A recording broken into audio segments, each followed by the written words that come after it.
Bon lundi à tous, madame, messieurs, c'est la revue des grandes unes, la toute première de la semaine. La presse que vous aurez à lire est disponible en kiosque ce matin. La nouvelle expression parle de Covid-Gate. Nietzsche charge Ferdinand Gongo, c'est le grand titre du journal. Le numéro de ce matin explique d'ailleurs que le bouillant député social-démocratique Front du Vouri-Est sur les trousses du ministre d'État, secrétaire général à la présidence de la République pour la gestion même des fonds de riposte contre coronavirus. C'est en page 2 du journal qui parle également du Conseil national de la communication. La presse privée ignorée. Le président de la République a renouvelé les membres du Conseil national de la communication. C'est en page 4. Et on s'intéresse également à l'Ouest Cameroun où le syndicat national des journalistes du Cameroun est donc en lambeaux. La dernière assemblée générale a plongé le syndicat des journalistes dans un malaise. C'est ce qu'on lit en page 6 du numéro de ce matin. Le même journal parle également de Gbagbo, retour controversé. La représentation de la Cour pénale internationale en Côte d'Ivoire conteste d'ailleurs son retour. C'est ce que le journal propose en page 4 ce jour. Le journal Intégration qui en kiosque parle donc d'Afrique centrale, CEMAC, le vertige bien entendu, guerrier, franco-russe, c'est ce que le journal propose. L'après-débit semble commencer donc en désastre pour Paris dans une logique de confrontation avec notamment la France. Moscou crée un axe progressiste dans la sous-région de N'Djamena à Bangui. Le contexte actuel révèle d'ailleurs un schéma binaire et donc où chacun des protagonistes rêve donc de jouer un rôle toujours plus important. À lire le dossier de la page 6 à la page 7 du journal Intégration ce matin qui parle également du nord-ouest et du sud-ouest. 6839 enseignants croquent 26 milliards de francs CFA sans travailler. C'est ce que le journal nous apprend également en page 11 de ce numéro. Le journal Indépendant qui en kiosque parle d'entreprise publique. Le Fonds monétaire international indexe la gabegie dans un rapport rendu public en mai 2021 sur la surveillance et notamment le contrôle des entreprises publiques camerounaises. L'institution financière internationale estime d'ailleurs que l'action de la juridiction des comptes devrait être accrue en 2022. C'est en page 3 du journal et on s'intéresse à autre chose, au Conseil national de la communication. Le dernier tango de Peter Isoka, à lire en page 8 du journal ce matin. Le journal parle également du Covid-Gate au Minérezi avec Oyono et Samé qui bouc émissaire désigné. C'est ce que le journal propose également ce matin. Je vous invite à lire l'article en question dans le numéro disponible en kiosque. Tout comme l'autre journal en kiosque ce matin, c'est Cameroun Tribune qui parle de développement post-Covid-19 au chevet de l'Afrique. C'est ce que le journal propose. Je vous invite à lire également le dossier. Le journal s'intéresse à autre chose aussi, parlant notamment du probatoire et du baccalauréat. Près de 200 000 candidats dans les starting blocks, c'est ce que le journal révèle, avec quelques difficultés dans l'organisation même de ces différents examens. C'est un dossier à lire ce jour. Mutation parle donc de domaine privé de l'État, terre, les jongleries. C'est le grand titre proposé par le journal. Pour dire simplement signé le 4 juin, une circulaire du MINCAF visant à consolider et protéger d'ailleurs les droits de l'État sur les terrains déclarés d'utilité publique, mais dont le directeur des domaines, le directeur des affaires foncières, les délégués régionaux face donc à leurs responsabilités. C'est à lire dans le journal ce matin, le journal disponible en kiosque. C'est en page 9 précisément. Le journal donc propose d'autres sujets aussi. Le journal Équation s'intéresse au conseil municipal de la commune d'Indi-Kinemeki. On parle notamment de Bessoubel, Patrice, qui est dans la spirale des détournements des fonds. C'est ce que le journal propose. Les conseillers municipaux ont d'ailleurs signé certains documents sous pression et sous influence, ce que le journal nous révèle également ce jour. Je vous invite à découvrir tout cela dans le journal. L'équation en kiosque ce matin. Le journal a d'autres informations aussi, tout comme le journal Émergence qui parle de surfacturation aggravée, comment Mediline Medical SA a pensionné d'ailleurs l'argent du Covid-19. C'est une enquête menée par le numéro de ce matin et je vous invite à découvrir tout cela dans le dossier proposé par Émergence. Émergence s'intéresse également à d'autres sujets à lire ce matin. Donc le journal Éco-Santé parle de traitement de la Covid-19 avec notamment quelques spécialistes qui découvrent d'autres secrets pour éradiquer cette pathologie. C'est à lire dans le dossier proposé par le numéro de ce matin, parlant également de vaccination contre la coronavirus. 1200 mototaximens se font donc immuniser visé, c'est ce que le journal nous apprend également. Ce jour, à lire dans le numéro en kiosque.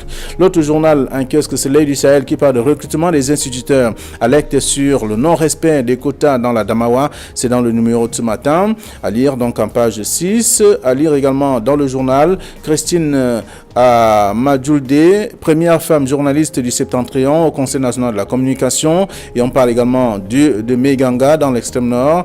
Un seul spécialiste pour l'hôpital des districts à lire également dans ce numéro. Il en faut davantage. C'est ce que le journal propose comme information ce jour.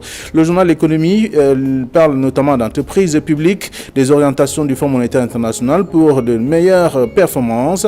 C'est un dossier que je vous invite à lire de la page 4 à la page 5 et d'autres sujets sur le plan économique également dans le journal. Et le financier d'Afrique parle du fer de Mbalam Nabeba avec la structure Sundance et qui traîne d'ailleurs le Cameroun et notamment le Congo devant la CCI. Et là, le journal nous apprend ce matin qu'il s'agit là d'un litige, de litige concernant la non-exécution par le Cameroun du permis d'exploitation qui était donc réputé avoir été attribué à la filiale de l'entreprise australienne Cam Iron SA en 2010. Cela n'a pas été fait jusque-là et ça crée donc problème. Et c'est ce problème qui est également évoqué ce matin dans le journal Le Financier d'Afrique. Voilà ce que la presse nous propose, celle que nous avons reçue ce premier jour de la semaine à notre rédaction. Bonjour Benabatana.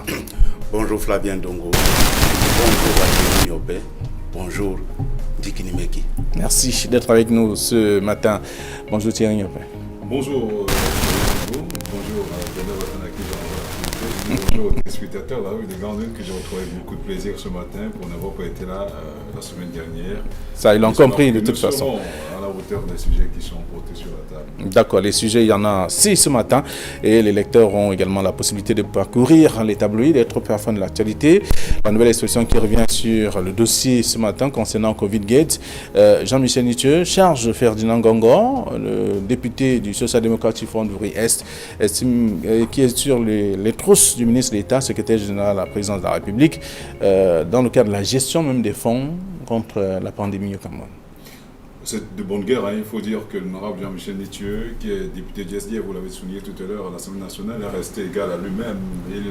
Après avoir chargé à plusieurs reprises de ministre de la Santé publique, Manaouda Malachi, le docteur Manaouda Malachi, maintenant il s'en prend au ministre d'État, secrétaire général de la présidence de la République, qui, vous le savez bien sûr, est à la tête de ce qu'ils ont appelé la tax fraude contre la Covid. Donc c'est lui qui chapeaute en réalité tout ce qui a trait aujourd'hui au nouveau déploiement sur le front contre la Covid. Et il est soupçonné, il n'est d'ailleurs pas le seul. Il y a beaucoup de littérature autour de la gestion des fonds Covid où on annonce justement qu'il est celui-là qui dit ce qui doit être fait, quels sont les marchés qui doivent être passés. Et je vous rappelle effectivement. Et qui doit bénéficier de ces marchés. Qui doit en bénéficier. Et je vous rappelle effectivement que vous rappelez qu'il y a certaines littératures, il y a certains statistiques qui ont été publiées démontrant que le ministre d'État, secrétaire général de la présidence de la République, aurait donné des instructions fermes au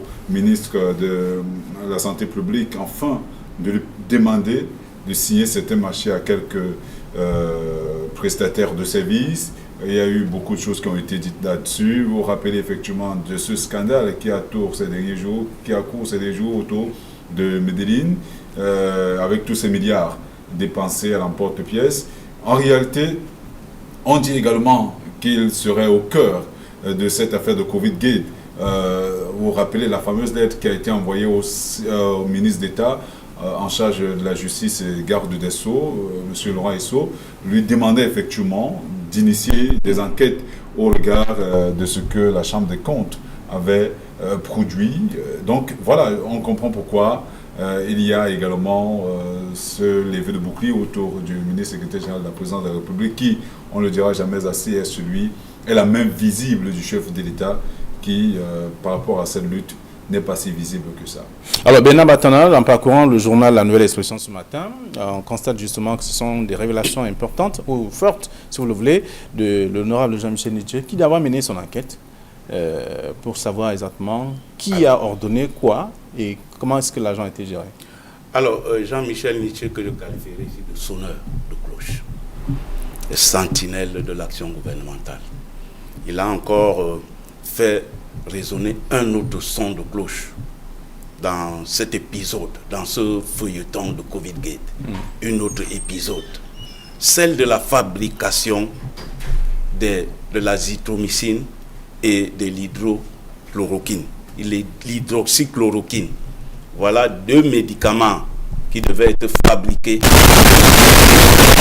contre la pandémie du Covid-19. Le 22 juillet 2020, un décret ministériel, un décret du Premier ministre, avait décidé de la répartition des frais alloués à des 180 milliards pour de la lutte contre le Covid-19. Il avait décidé de 600 millions pour la fabrication de l'hydroxychloroquine et de l'azithromycine.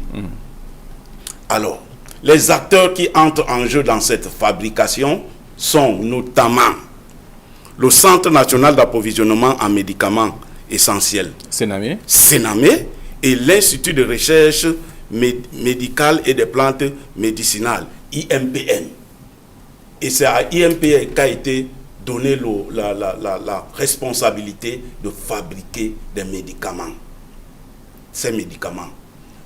Or, il se trouve que, je crois quelques semaines ou un mois après, le secrétaire général de la présidente de la République a écrit pour demander de surseoir à la fabrication de l'hydroxychloroquine et de l'azithromycine. Et ça, c'était un truc qui est entré dans ce processus. Parce qu'en réalité, il fallait fabriquer autant, parce que je ne vais pas rentrer dans les détails, autant de comprimés pour lutter efficacement contre la Covid-19.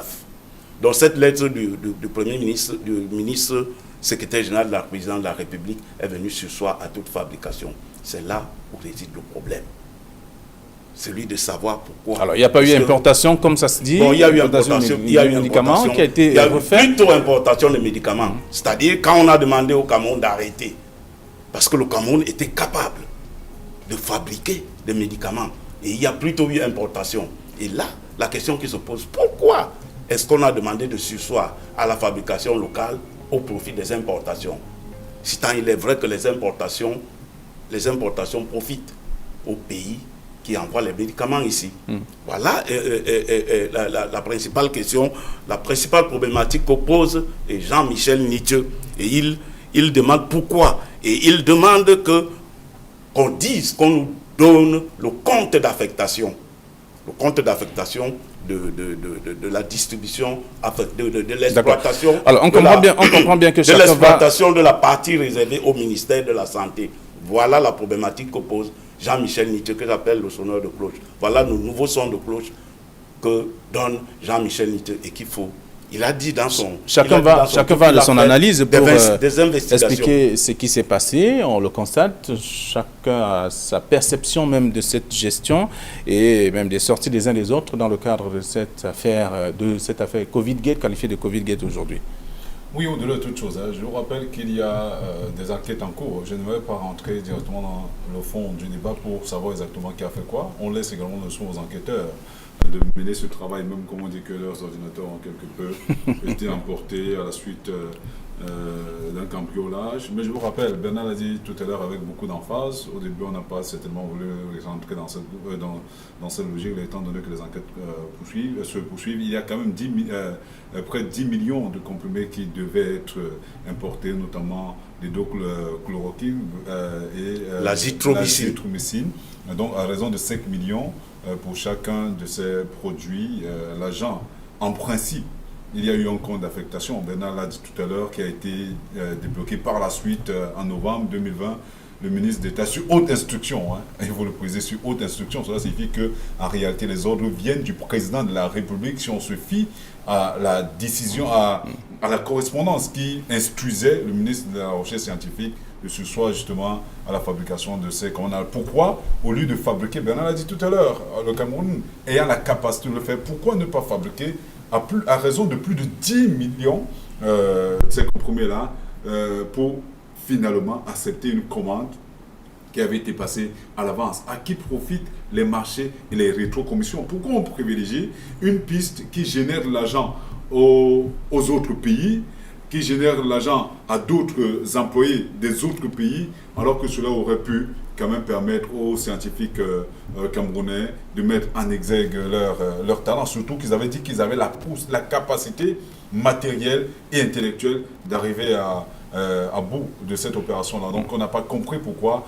ces informations-là, ces instructions sont venues de la présidence de la République. Est-ce à croire que le chef de l'État, Paul Biya, n'a pas suffisamment été bien informé pour donner ces hautes instructions, ou est-ce à croire que ce n'est pas lui qui se cache derrière ces hautes instructions-là? On ne saura toujours pas grand-chose. Toujours est-il que les gens en charge de ce dossier, et notamment l'honorable Jean-Michel Nitieux, qui est justement dans son rôle, je l'ai dit tout à l'heure, parce que le rôle des députés à l'Assemblée nationale, c'est de contrôler l'action gouvernementale. Donc, il est là pour savoir exactement qu'est-ce que chaque ministre fait et comment il le fait, et il a les moyens pour mener à bien ce combat-là. Donc, vivement qu'il continue dans cette voie et qu'il ne soit d'ailleurs pas le seul. Il y a quand même 180 députés à l'Assemblée nationale, fussent-ils du RDPC, parce que ce n'est pas parce qu'on est du RDPC qu'on saurait défendre la population, parce qu'on est d'abord l'élu du peuple, on n'est pas l'élu. On représente cette information politique, mais on est d'abord l'élu du peuple, donc on est là au service du peuple, on est la voix du peuple, donc que ces députés, effectivement, se questionnent sur où est parti cet argent. Pourquoi avoir privilégié la piste des commandes? D'accord, allez, on le constate, ne va pas rester sur le seul sujet. Justement, l'autre argent de 180 milliards de francs CFA jusqu'à présent. Vous rappelez qu'il y a des femmes leaders. Oui, c'est ce que je voulais dire tout à l'heure. En dehors de la déclaration de l'honorable Jean-Michel Nitieux, il y a également la nouvelle inspection qui est revenue sur la sortie de ces femmes, les leaders qui estiment que le Fonds monétaire international ne devrait plus donner de l'argent au Cameroun parce que c'est un argent qui pourrait servir à autre chose que soigner les gens, comme cela est prévu. Alors, avant d'aborder de répondre, il faut peut-être, moi, je trouve... Mais par la suite, également, toujours dans le même dossier, le Cameroun a trouvé une autre stratégie pour bénéficier de cet argent du Fonds monétaire international. Il faut dire que le pourquoi, dans le sujet précédent, pourquoi est-ce qu'on a donné le soin de fabrication de médicaments à l'IMPM, qui est un institut de recherche, plutôt qu'au Sénamé, qui est un institut d'approvisionnement en médicaments. Voilà les incongruités qui accompagnent cette histoire de Covid-19. Maintenant, vous savez bien que Sénamé, c'est juste pour la distribution des médicaments. L'approvisionnement et également IMPM est là pour fabriquer. Bon, maintenant, si on rentre dans le sujet pour lequel vous m'avez interpellé, il y a 20 femmes qui ont écrit au Conseil de sécurité de l'ONU. Elles se recrutent parmi le GOTA. Elles se recrutent parmi les femmes politiques, les femmes de la société civile, les avocates, les femmes de défenseurs des droits de l'homme qu'on connaît, à l'instar de Alice Com, qui est un avocat bien connu, à l'instar de Maximilien Combé, qui est un défenseur des droits humains, à l'instar de Alice Sadio ou bien Edith Kawala, qui est responsable de partis politiques. Elles ont écrit donc au Conseil de sécurité de l'ONU et au Fonds monétaire international pour demander au Conseil de sécurité de l'ONU de mettre fin à l'insécurité, aux guerres qui sévissent dans le nord-ouest et le sud-ouest, ainsi que les guerres de Boko Haram.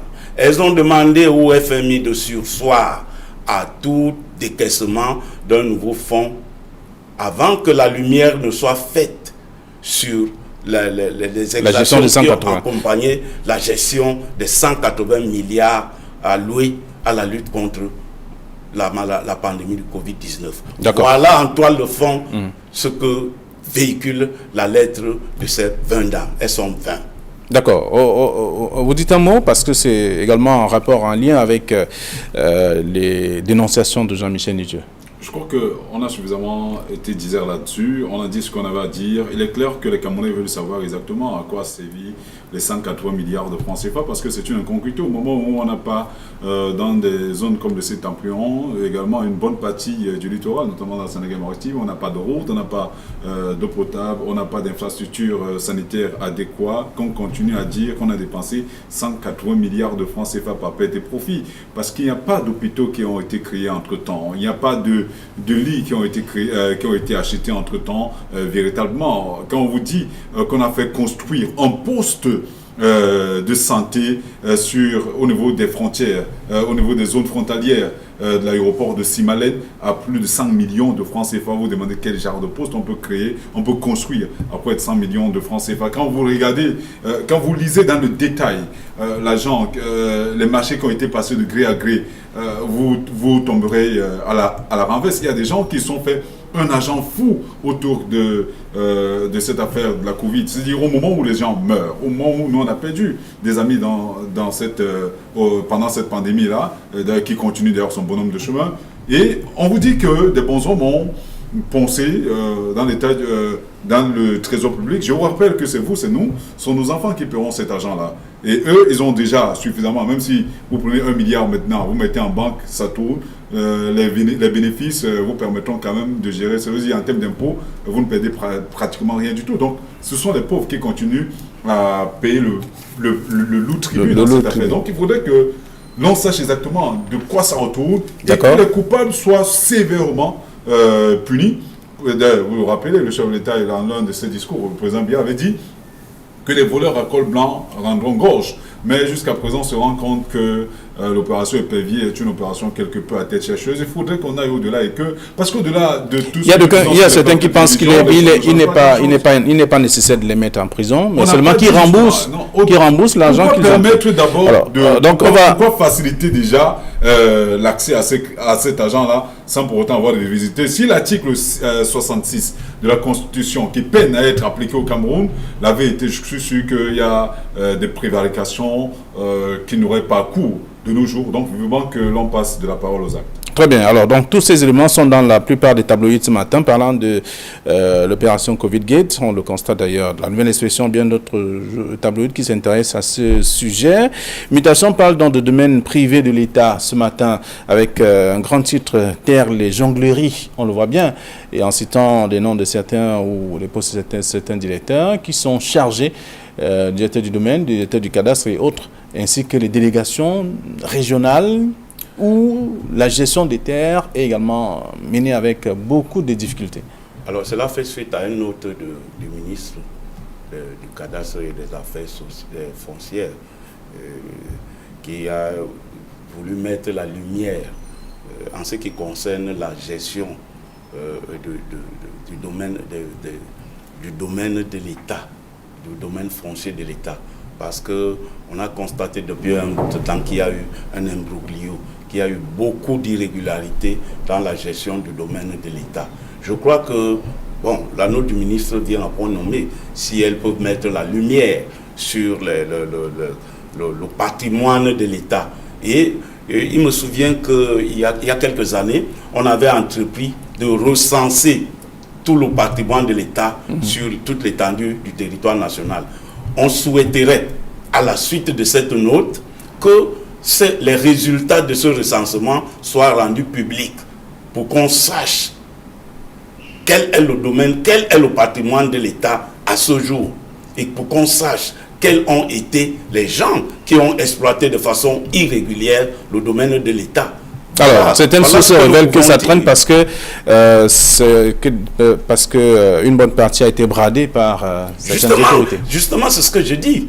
Lorsqu'on aura fini de recenser le domaine de l'État, le patrimoine de l'État, on saura à quel niveau il y a eu des irrégularités, quitte à ce que l'État reprenne ce qui lui revient de droit. Thierry Ngapé.